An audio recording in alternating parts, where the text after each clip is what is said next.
Oi, gente, mais uma vez, sem videoaula, sem nada disso, mas nada, uma conversa, né? Um bate-papo aqui com quem acompanha a ideia do programa, né? Algumas pessoas me perguntaram se eu tive a oportunidade de ir ao aulão do mestre Mikio Ihara, né? O famoso Mikio Ihara, conhecido mais como Ihara, né, no meio. E lamentavelmente realmente não pude ir a esse aulão, não tive essa oportunidade e tal. Quero ter a oportunidade não só de ir no próximo aulão dele, como de outras pessoas e tudo, mas queria entrar num assunto interessante com relação aos aulões no que diz respeito ao Karatê Do, não só de mestres japoneses que vêm para o Brasil, como também de mestres brasileiros, né? Eu queria entender por que, né? Por que os grandes dirigentes nunca se reuniram, né, do Karatê Do, e até mesmo de outras artes marciais, como o Kung Fu e tal. Foram as duas artes que estiveram em evidência, né, antes da era UFC, aquela coisa lá, e tanto em academias cheias, filmes no cinema e tudo, aquela coisa. Então sempre tiveram em evidência, né, durante um bom tempo. E aí eu me pergunto por que os grandes mestres dessas artes, Karatê, Kung Fu, Hapkido, né, Aikido, qualquer arte mais dita complexa, né? Por que não se reuniram, não eles entre si, mas entre as artes marciais diferentes não, mas entre suas respectivas artes, para fazer um estudo, um estudo particular do seu estilo, para como reagir contra o estilo tal, já que a coisa estava mudando.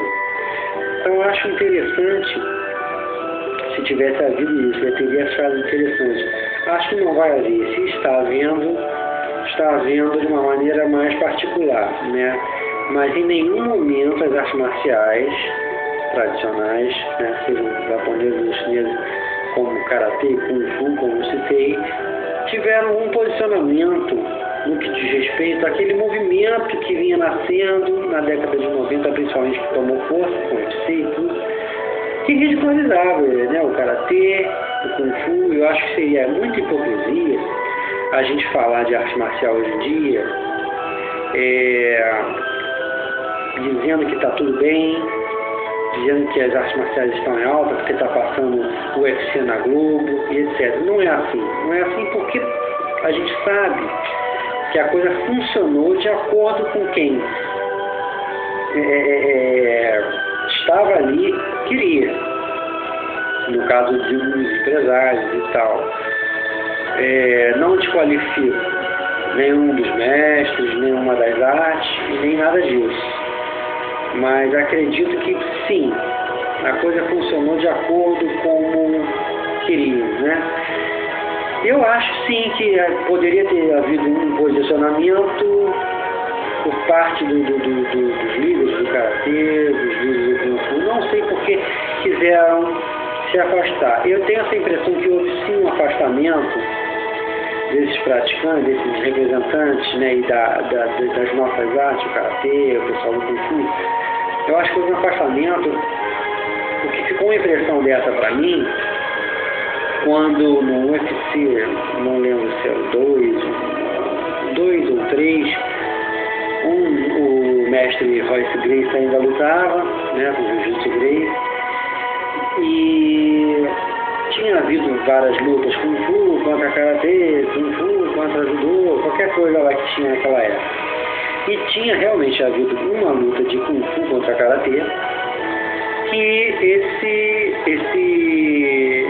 havia um mestre japonês lá e ele tinha sido entrevistado após a luta. Essa entrevista, esse caso que eu estou contando, era possível a gente ver numa revista chamada Cinturão Negro, que eu acho que não circula mais, pelo menos assim como a Kiai, lamentavelmente também não vejo mais, né? Sumiram elas, né, das bancas e tudo. Hoje nós temos aí do amigo Fábio Bueno, que inclusive colocou o anúncio do programa no site da revista, né, da Master, né? Eles fazem a Master, fazem a Octógono, quer dizer, está muito legal, né? E, inclusive, quero agradecer ele a isso, essa oportunidade, né? E ressaltar aquilo, né? Que o mestre que está lá foi por conta deles, mestre Alan Franklin. Eu em nenhum momento me auto-anunciei assim, me anuncio em lugar nisso, sou apenas um coraia, pelo amor de Deus, não me compliquem. E o que acontece é o seguinte, então eu acredito que deveria ter havido uma concentração no que diz respeito, olha, a nossa arte tem isso, isso e isso. Ela age contra a entrada, por exemplo, do jiu-jitsu, assim. Ela age contra o ataque do boxe, assim. Ela tem saída contra o Muay Thai, assim. Existe? Até existe. Mas não da forma, do posicionamento, né, que poderia haver. Então, voltando à entrevista com um mestre japonês de karatê, que não lembro, acho que não falava o nome, só falava um mestre japonês. E o repórter perguntava, e aí, mestre, o que o senhor achou da luta e tudo? Ele virava e falava, olha, mais uma vez não vemos nem Kung Fu, nem o karatê. Por quê? Porque os caras tinham lutado e acabado embolado no chão, nenhum dos dois luta de chão sabia. Nem o cara sabia o chão, nem o azar do karatê, e nem o próprio jiu-jitsu. A mesma coisa com o Kung Fu. Não sabia lutar nada, se caso o estilo dele tivesse alguma coisa no chão, como nem o jiu-jitsu. Então, era uma coisa totalmente bagunçada. E eu acho que, se a gente for observar os primeiros UFC 1, 2, 3, aqueles primeiros, onde só dava jiu-jitsu, a gente pode observar claramente que, o pessoal não representava dignamente, né, os estilos. Eu tenho para mim que vinham mais de academias, não de dojos sérios. Então isso causa o quê? Causa uma má impressão das nossas artes, de tudo, causa uma coisa constrangedora, porque você é facilmente abatido por um cara totalmente preparado no estilo dele, entendeu? E quem paga, lamentavelmente, em função da ignorância popular, é o estilo. Porque todo mundo vai botar na conta de quem? Da arte. Vai achar, tá vendo? Karatê é muito ruim, é muito fraco. Ih, Kung Fu é só balezinho. É o que acontece, não sejamos hipócritas, né? Então hoje quem ganhou espaço na mídia foram esses estilos justamente que de lá para cá se meteram a se degladiarem, se enfrentarem, né? Quem levantou a bola foi o jiu-jitsu. Com o tempo o pessoal da luta livre foi querendo bater de frente, porque também tinha aquela linguagem de agarre e tudo. Depois veio o pessoal do Muay Thai, quis entrar, e realmente é o que predomina até hoje, né? Teve lá o tal do Jorge Sampaio, do Kyokushin, dizem que tem estudo de Kyokushin, mas segundo o sensei Maurício Cantão, que eu entrevistei no mês passado, talvez, essa entrevista ainda vai para o blog, ele é de Kyokushin, terceiro dan, ele, por exemplo, ele diz que eles não consideram o Jorge Sampaio um cara representante do Kyokushin, porque ele fundiu o Kyokushin com outros estilos, né? Então, é aquilo, a gente realmente não tem, como o próprio mestre Rickson Leigh fala, mais estilos contra estilos. Embora também ache que no tempo dele também não tínhamos grandes representantes para lutar contra ele. Então eu também fico insatisfeito. Acho que ele tem razão em dizer na época, né, que eles treinavam o que eles usavam, que realmente hoje está faltando, está carente esse lance de estilo contra estilo, já não tem mais, né? Tanto que ele parece que organizou um evento aí de luta, né? Acho que é o mestre dos combates, uma coisa assim, o nome dele, eu não tive acesso direitinho não. Acho que se fosse estilo contra estilo, ia ser interessante, mas eu acho difícil ter uma honestidade, né, de estilo contra estilo, porque é complexo você colocar o karatê contra estilo de agarre, entendeu? Porque você vai ter que aplicar técnicas que são as perigosas, técnicas que são consideradas sujas, técnicas que são realmente têm um resultado muito, muito ruim. E aquilo, a gente argumentar isso é sempre visto como aquela coisa de que o cara está querendo valorizar o estilo, isso é papo de covarde, né? Inclusive uma vez eu li na internet, né? Naqueles bate-papos de pessoal lá de internet mesmo, o tema era, né? Jiu-jitsu, karatê, aquela coisa. E aí, um defensor do jiu-jitsu falava lá, o pessoal do jiu-jitsu, do karatê se acovardou mesmo, cara, Lamentavelmente, a gente vê que a visão que se alastrou, né, que dominou o bojo aí, é essa. Né? A visão geral é essa, de que nós do karatê também, assim como todos os outros estilos, perdemos, nos ausentamos, porque nossa arte é inferior. Eu acho antiético. Você não pode chegar e falar, o judô é inferior ao meu estilo. Por quê? Porque o cara representou mal. A aplicação de um homem vai responsabilizar o estilo. Quer dizer, se o cara for excelente no estilo dele, ele é melhor. O estilo dele é o melhor. Eu acho que é um intelecto muito infantil. Eu acho que é uma visão muito amadora. Um profissional de arte marcial dizer, não, isso aqui funciona, isso aqui não funciona. Ou mesmo, não, essa arte é inferior a essa. Não. A gente pode pegar o boxe e comparar o karatê, vai dizer que os recursos do karatê são muito mais. Mas não tira o valor do boxe. Se ele for bem feito, se ele acertar uma de cheio no cara do karatê, ele tomba. Com todas as técnicas do karatê ali, ele tomba. A mesma coisa do jiu-jitsu. Se agarrar e trancar, acabou o karatê. Mas também se o cara do karatê pegar certas técnicas, como o pancadão, tá? Que a gente preza muito, o trabalho de Seiken, de Kizami, de Kime, né? A gente, é aquela coisa, não tem como comparar. Vai do desempenho. Quem estuda muito arte marcial, não falo nem por mim, tá? Eu acredito na mesma coisa, mas é aquela coisa, eu não quero colocar, o cara tá falando isso e aquilo, não. Eu tô falando que eu acredito e que mestres acima de mim, mestres mesmo, professores mesmo, falam. Não, melhor arte não tem. Existe o melhor cara, melhor lutador condicionado, né? Isso tanto no âmbito esportivo quanto no profissional, como no real, né? Fora do ambiente profissional da coisa, né? Então, eu acho que poderia ter havido uma não digo reação, mas uma postura melhor, é a minha opinião, né? Por parte dos grandes mestres de karatê, por exemplo, principalmente os japoneses, né?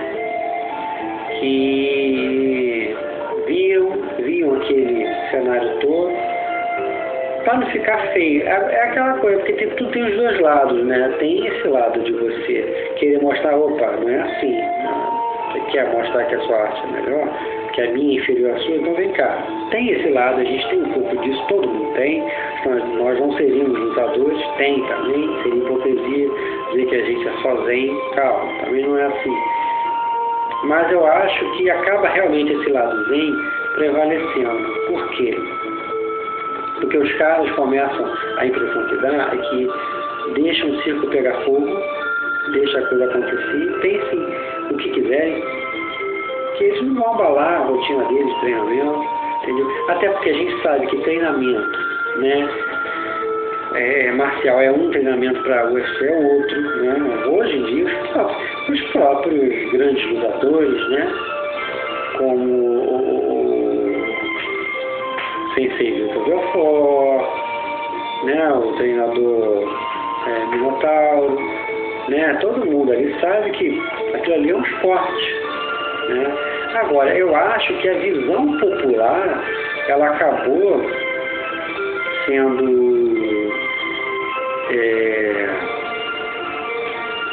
assumindo uma postura de acordo com os acontecimentos, né? Então, o que acontecia? Se o cara perdia do cara do jiu-jitsu, a arte dele era um lixo, não valia de nada. Então toda aquela coisa de ficar em base, meditação, treinar isso e aquilo tudo era besteira, né? Ah, para que giro de punho? Para que o pulso vai tirar? Qualquer coisa que fosse estilizada, plástica, ficou ridicularizada. A verdade é essa, né? Para o grande público, não para nós, karatê. Não para quem pratica aí karatê desde criança, etc. Não. Estou falando para o público em geral. Eu acho que por mais que a gente saiba que existe mesmo essa realidade de pensem o que quiser, eu acho que isso gera mais desrespeito. Por exemplo, você está numa roda, seja na rua, na faculdade, no trabalho, em qualquer lugar, na escola, você fala, o cara fala que pratica jiu-jitsu, pô, caramba, bate pra caramba. O cara fala que pra Muay Thai, pô, caramba, tal, luta, pô, bate forte. Você fala que você faz Kung Fu, Karatê, Aikido. As pessoas, muitos ali, nem todo mundo vai respeitar. Tem gente que vai sempre respeitar o Karatê. Tem gente que tem aquela concepção. Mas tem gente que vai respeitar o Karatê, né? Mas a maioria, em função daquela visão trabalhada de que essas artes não valem mais nada, que só tem um aspecto bom aqui e ali, o resto joga fora e tudo. Em função disso, daquela mentalidade que a mídia passou, é o que acontece. A grande popularidade, as grandes pessoas, elas pensam dessa forma, entendeu? As pessoas falam, pô, isso aí é ali, pô, vai que faz esse movimento, uma palhaçada, faz um balezinho, claro, não entende, é mais complexo, é de fato mais difícil, assumidamente. Então, pô, é aquilo, eu acho que caiu no ridículo, né? Você vai para o aterro do Flamengo aqui no Rio de Janeiro, eu não vou dizer em Ibirapuera, lá em São Paulo, que eu estive lá, mas não moro lá, né? Você vai para o aterro do Flamengo, se você for fazer um catar lá, tá lá fazendo catar e tudo, pô, o que acontece? Vai ficar meia dúzia que passa assim olhando, com aquela cara de deboche e tal, tem gente que vai respeitar, tem de tudo no mundo, mas que realmente tomou uma proporção grande, a falta de respeito tomou em função do que foi gerado com aquilo, né? Eu sei, eu falo por experiência própria, porque eu já dei aula numa firma particular, né, para pessoas chegadas e tudo. Inclusive, para quem eu posso dar aula, é mais para pessoas assim, de uma maneira mais descompromissada, né? Agora, eu acho que isso teria sim que ter sido trabalhado, né? Então, quando o meu amigo José Pedro Leal me mandou no site até se eu não me engano, do Pinto Karatê, né? Aquele que mora lá no Japão, mandou falando sobre o Mikio Yahara, o aulão e tal. Eu li, achei muito legal a foto que ele tirou, inclusive com o sensei José Pedro Leal, achei muito legal e tudo. Mas eu fiquei pensando nisso, foi muito engraçado. Aí ele falava sobre o treino, eu achei legal e tudo, né, a direção do treino. Mas eu fiquei pensando, por que um cara desse, tá, não chega e não instrui as pessoas? Ele vem no país, tá, vamos supor, no Brasil, que foi onde aconteceu, no Rio de Janeiro, país e cidade, né, capital do jiu-jitsu, por exemplo. Por que ele não mostra, ó, cara, tem vida assim, ó, para nós, por que hoje? Por que o jiu-jitsu foi quem levantou a bola, né, do confronto entre artes marciais de uma maneira aceitável, né, socialmente, né?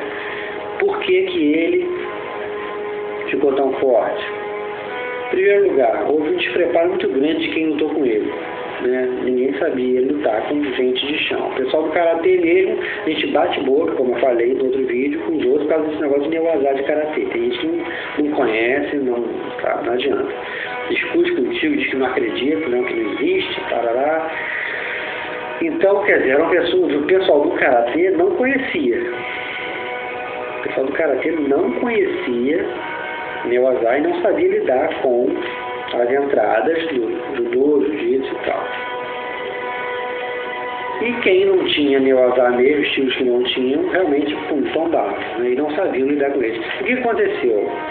O Jiu-Jitsu ele se desenvolveu quase de uma maneira independente na Zona Sul carioca ali, né? A gente tem Sérgio Malandro, André de Biasi,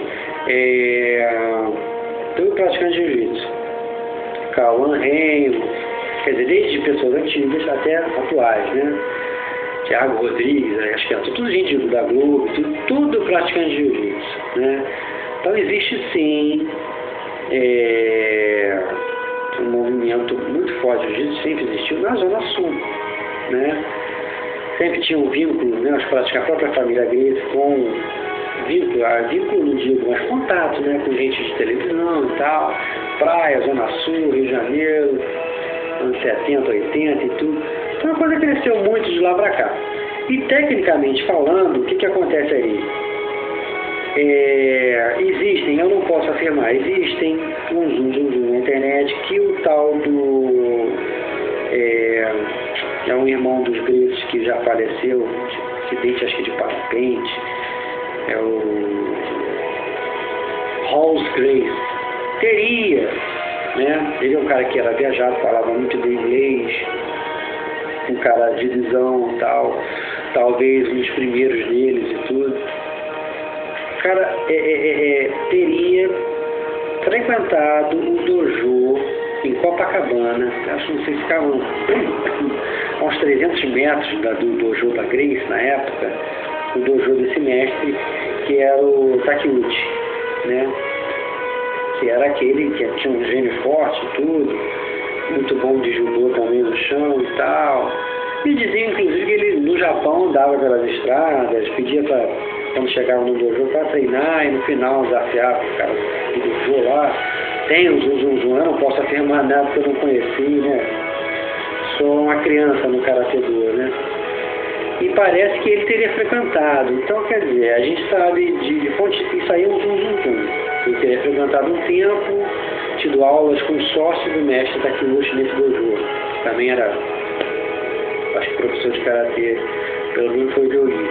Então ele teria, assim, desenvolvido algumas reações do Jiu-Jitsu da família deles contra o Gyakuzuki, contra algumas entradas, né, típicas do Karatê, que, lamentavelmente, para ele fazer isso, ele se baseou em coisas previsíveis, em maneiras óbvias, que sempre acontece em campeonato. Tudo. E olha que naquela época a coisa ainda servia mais. A gente via muita gente de competência ali ainda, pelo que a gente lê e tudo. Então é o que eu vejo, particularmente, né, isso aqui acaba sendo mais uma conversa, uma colocação das minhas opiniões para vocês, para algumas pessoas que me perguntam via e-mail, ou pessoalmente, ou pelo Facebook, etc. Acabo colocando as minhas opiniões aqui. Tem muita gente que compartilha e tal, outras não. O que acontece?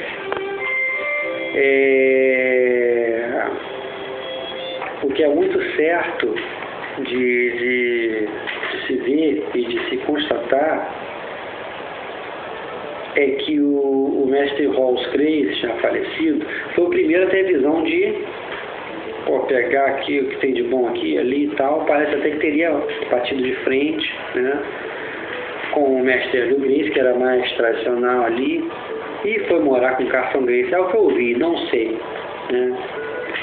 Mas Carson Gracie também respeito muito, né, já vi algumas coisas dele, gostei e tal, né. Agora, eu acho que eles cresceram muito em função desse estudo, né. O Halls viajou para fora, observou coisas do boxe, da luta livre, etc. e tal, e pegou coisas boas. Então teria passado também pelo Karatê, né? No caso, durante um tempo estudado ali e tal. Não deve ter esquentado muita cadeira, porque não era a praia dele, mas pegou algumas falhas. Pô, aqui se eles estão fazendo isso, a gente faz isso e tal.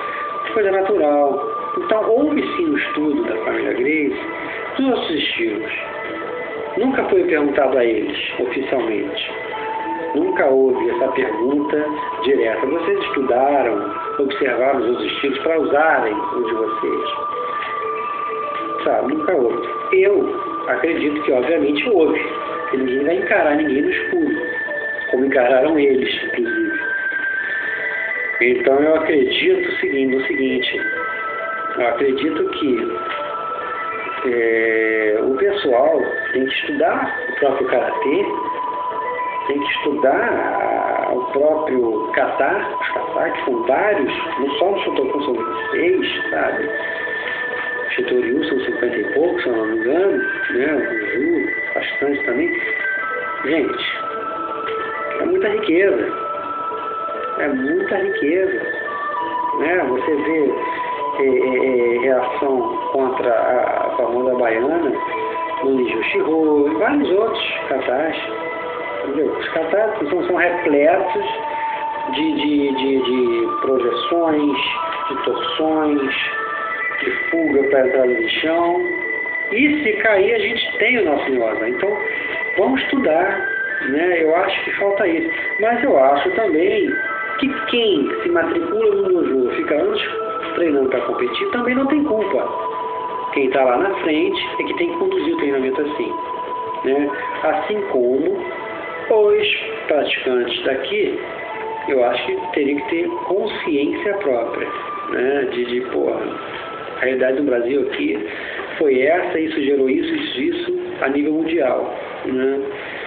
Então, acho que a cabeça da coisa, que é o Japão, também tinha que ter essa iniciativa de mandar grandes mestres, ou eles por si só, que vieram de gerações antigas, por uma época que havia um respeito maior a nível mundial pela arte, e mandar seus representantes instruírem, contra esse tipo de caso assim, vamos detalhar o que é o kata, o que é cada kata aqui, e salva para faixa preta, ou então de marrom para cima, porque é o pessoal que já representa a arte de uma maneira mais séria, né?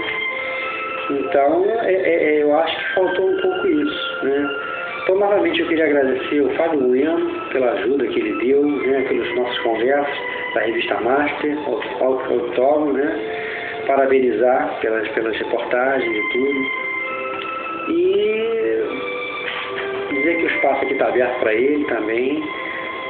Comprem realmente a revista Master, principalmente quem gosta daquele espírito da revista Kiai, né? Que é aquela coisa de você falar de todas as artes marciais, não se limitar, né? Não falar só de MMA, ou então só do jiu-jitsu. Ali fala de tudo, do jiu-jitsu, às vezes fala alguma coisa de MMA, mas fala de karatê, de judô, né? De kokido, que é uma arte vietnamita, quer dizer, a gente fala de tudo, coisa que a Kiai fazia. Então, o único que está fazendo esse trabalho, a única revista é a revista Master, né, do Fábio Bueno. Então, eu acho que vale a pena quem estuda conferir. Acredito que a ideia desse programa aqui, com abertura, sem abertura, com videoaula ou sem videoaula, é com que a gente pense, né? Que a gente pense, com que a gente reflita sobre os nossos treinamentos, né? Porque botar um kimono, uma faixa com uma certa graduação na cintura e ficar se sentindo tal na frente de uma turma, tá? Ou falar numa conversinha, não, que eu faço karatê e tal, cheio de coisa, e não treinar, não entender a estrutura do próprio estilo, vai causar vergonha. Na hora que você precisa usar mesmo, vai causar vergonha, entendeu? Peça a Deus para que não precise usar. Mas se usar, existem situações mais sérias, né? Você não vai saber o que fazer, vai ficar com uma barata contra debaixo do outro, apanhando, quer dizer, a arte vai pro ramo. Então vamos estudar, né? Sempre essa frase está presente em todos os vídeos, vamos estudar, porque é o que eu faço, né? Vamos ter menos propriedade no que diz respeito a achar que sabe também, né? Vamos ter humildade, né? Porque, pô, isso aqui tudo para aprender. Ninguém sabe mais que ninguém, mas eu acho assim, alguém tem que parar e conversar. Pô, gente, vocês não acham que a gente podia fazer um treinamento específico de kata, sabe, um bunkai, vamos estudar e tudo, sabe? Isso pode isso tem que partir em primeiro lugar do sensei, da pessoa, né? E em treinos particulares, é bom treinar, né? Com a rapaziada fora do dojo, né? Eu acho que vale muito a pena, eu acho que a visão fica mais completa se você estuda fora do dojo com seus companheiros, ou mesmo ler, ver vídeos certos, tem muita besteira, muita coisa errada também na internet, né? Então acho que tudo isso vale muito a pena. Eu acho que o Karatê Do está precisando disso, né? O Karatê Do Shotokan-ryu, que é um dos mais difundidos no mundo, principalmente aqui no Rio de Janeiro, independente de alguns dojos como o meu, né, a Bukai-Sanki, como a Ienkan do Kyoshi Benedito, que inclusive desejo sempre melhoras para ele, que parece que ele andou hospitalizado, eu visitei ele junto ao meu Shihan, tive a honra de até bater umas 2 fotos com ele, conversamos lá com ele, falou do cenário atual da coisa e tudo, mas parece que já saiu do hospital, né? E eu mando um abraço para o Kyoshi, né? Que Deus abençoe o senhor e tudo, e que todos aí que o cercam, né? Catem os ensinamentos do senhor também, assim como o meu Shihan, o tempo que foi discípulo dele, quer dizer, ainda é discípulo, graças a Deus, mas que esteve perto, né, bebeu na fonte, tudo, que eles façam o mesmo, porque realmente, entendedor de Karatê Do, no caso brasileiro, como ele, aqui no Brasil, é difícil, né? Tem muita gente boa, o Shihan Sohaka, que eu admiro muito também, foi muito carinhoso comigo, dando entrevista no blog, né, e tantas outras pessoas. Quero agradecer também toda a atenção que qualquer um dos professores do Sensei da página Karatê Do, lá no Facebook, me deu e sempre me dá, conversa comigo. Um abraço para o Sensei Ivani, abraço para o Sensei Kuma Kotaro, pessoas muito legais, muito, sabe, que estão acima de mim, que, conversam de igual para igual, um carinho. Eu acho que isso aqui ensina o que é o Karatê Do. Eu gostaria até, inclusive, de tocar num assunto muito legal. O Sensei Ivani, eu esqueci agora o sobrenome dele, lá da página Karatê Do, onde está o Kyoshi Benedito, o Shihan Sohaka, né, e todos eles. Ele contou uma história de que ele conheceu uma pessoa, né, que disse treinar, catar para quê, né? E ele conta uma história, inclusive, de que ele usou um movimento do Basai Dai para livrar um amigo que estava sendo chutado, né? Então, ele botou em prática o conhecimento do kata e tudo e exemplificou, né, a coisa. E no fundo ele pergunta, treinar kata para quê, né? As pessoas que viram a cena ficaram admiradas. Vale a pena vocês que têm no Facebook, que a maioria das pessoas tem hoje em dia, dar uma olhada no Facebook e ver essa história. Então quero mandar um abraço para todo mundo e deixar essa reflexão. Será que não seria legal os mestres japoneses enviarem para os países onde tem o Karatê Do instruções, mestres, né, para dar instruções para a gente realmente beber na fonte do Karatê Do, para sabermos usar contra o boxe, o Muay Thai, o Jiu-Jitsu, né, esses estilos. Não estou criando aqui um revanchismo, muito pelo contrário. Eu estou falando no sentido de uma autoproteção, né, uma preservação do próprio Karatê Do. Olha, ele é assim e ele funciona, mas tem que saber interpretar, tem que saber usar, né? Tem gente que não quis isso para si, porque é uma coisa mais óbvia, aí procura coisa lá, né, mais direta, né, e acaba ficando, para mim, particularmente, na mesmice, né, porque o que a gente vê, pelo menos visualmente, tá, mas o que a gente vê de pessoas que estudam só se baseando, vou fazer aula de MMA, que vai ter conhecimento de Jiu-Jitsu, Muay Thai, de boxe ali, no máximo. Vai ter o Karatê do Lyoto, não vai estar ali dentro, por exemplo, né?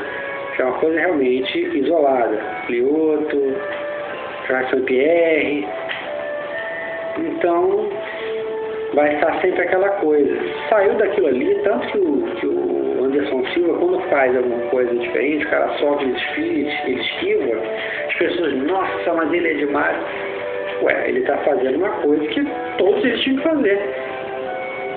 Eu gosto do Anderson Silva, justamente ali dentro, porque ele faz o que deveria fazer, manter a distância certa, se esquivar, não vai o quê?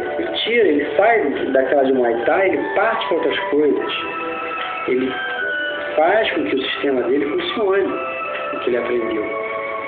Fora a humildade de buscar fora, né? A gente vê postura de grandes pessoas também, grandes lutadores, como o Sensei Minotauro, também um cara bem humilde, bem agradável, cigano, muito forte, tudo, aquela coisa toda. Eu acho que em primeiro lugar está isso aí, a postura do cara, né? Você não se identificar com o formato daquela competição é uma coisa. Agora tem que tirar o chapéu para quem é bom, quem está ali dentro, tem que tirar o chapéu para quem tem uma boa postura, né? E eu acho que nós do Karatê Do, acho que é uma opinião minha, temos que nos unirmos, sabe? Tem que se unir e trabalhar o que a gente tem. Foi o que a família Gracie fez com o jiu-jitsu deles. Eles estudaram aquilo ali até realmente, ó, a gente está pronto. Então vamos refletir mais essa. Ouça.